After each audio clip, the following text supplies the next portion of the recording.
Hello fellow tankers, this is Dauntless, and today I'm going to be playing a game in my FV4005, the Tier 10 British tank destroyer.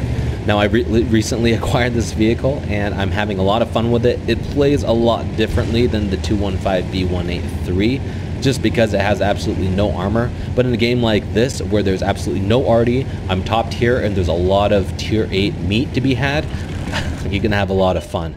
I peek around this corner here hoping to get a quick shot in. I know I don't have a lot of time to aim, so I just whip a shot into the Centurion 1 and I'm able to connect for 832 damage. Now that's something I typically wouldn't be able to do in my 183 for two reasons. One, I wouldn't be in that position nearly quick enough to get that shot in, and two, because I only hold 12 shells in my 183, I wouldn't ever want to afford wasting an 8,000 credit shell in that situation. But I was feeling kind of generous and I thought, what the heck, took the shot, it really paid off. Now this girl comes out around the corner and you can just see the regret in his eyes when he tries to take a shot on me. Like, what is he thinking? He should have backed off immediately. He tries to be sneaky. Yes, my turret is 10 times larger than him, but I'm already pre-aimed. He shouldn't have risked it. He did. He paid for it. If you ever see a 4005 staring at you, don't try to take a shot, just run. Alright, so it looks like there's some pressure being had in the middle of our map. Our IS-4 is somewhat alone in defending against an E50 and an IS-7, whereas our north flank is being pushed, but it looks like they're holding for now. I think they're being a little bit aggressive if you ask me, but that's okay. This E50M, or this E50 comes around the corner. I try to go for that pen shot to the right or the left of his gun. Unable to do so, but I'm still able to do 822 damage, which is a pretty nice roll for Hesh, and he is putting one back into me for 376. So I did twice the damage, and so I would think that's a pretty effective trade. So now I put an AP shell in, and this is because I realized that this IS-7 is probably going to be peeking around this corner any second, and you really have to be thinking ahead of time with the kind of shells that you have loaded in your tank. Now I see this WZ-111-1FT is around this corner, and again, it wouldn't matter if I had Hesh or AP loaded here, and it's kind of a shame because he's such low health. I guess I could have shot that RHM, but he was sitting in the open. I was going to take advantage of that, and I'm able to connect and confirm the kill.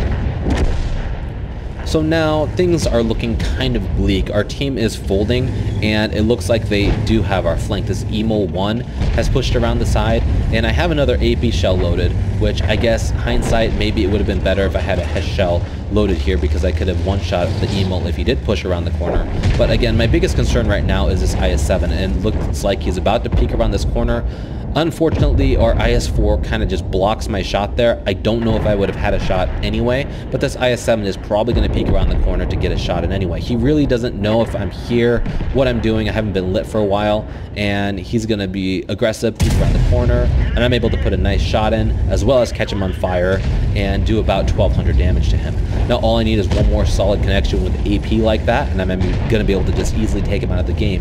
These AP shells are no joke. 310 penetration with AP with 1,150 alpha damage. They can really put the hurt on a lot of vehicles. So this IS-7 is around this corner. I really want to take him out, and I know I'm probably going to have to take a hit for it, but this E50 puts a shot and I say, what the heck, screw it.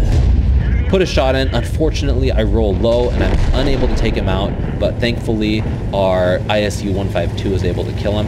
This RHM comes around the corner and puts a nice shot into me. Again, this thing is just no armor, giant turret, and it's just too easy to pen this thing. But I have another AP shell loaded for whatever might come around the corner here. I don't want to risk shooting Hesh here because if I do manage to hit the track and not do enough damage, I could not potentially kill the RHM in one shot or the T10.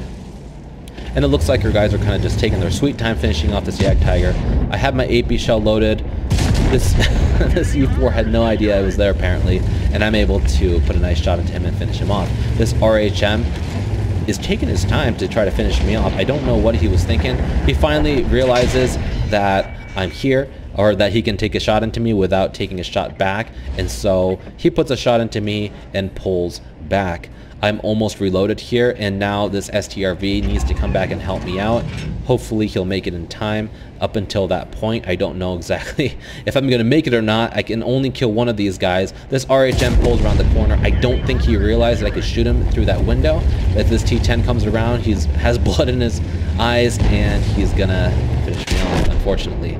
But now we have our STRV 103B left, which is pretty much on full health, and our their T10 looks like it's on, you know, just 300 health, and so he should be able to finish him off in one hit as long as this T10 doesn't do something like track him. He looks like he totally didn't expect that. Unfortunately, actually, I guess that is a pretty normal roll for the STRV, but thankfully the STRV is able to traverse quick enough and puts a nice shot into the side of the T10, finishing him off, finishing off this game.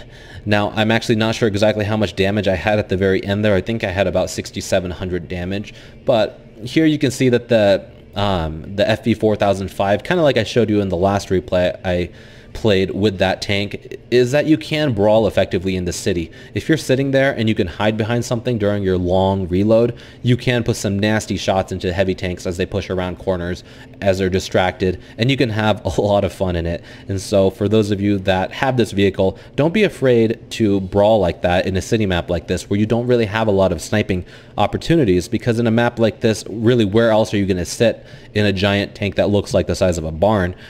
You can't really hide your vehicle, so hide your vehicle behind solid buildings, peek out and get shots in and do some great damage games like this. And I honestly think that it was my presence there that won us that game, doing that much damage to those high tier tanks. One-shotting that grill, killing off that IS-7 basically all of his life was really game-changing in my opinion, and I really had fun doing it. So anyway guys, hopefully you liked that replay. If you did, I'd really appreciate it if you give it a like down below, and if you haven't already, subscribe to my channel for more content like this in the future. As always guys, thanks for watching, and I'll catch you guys later.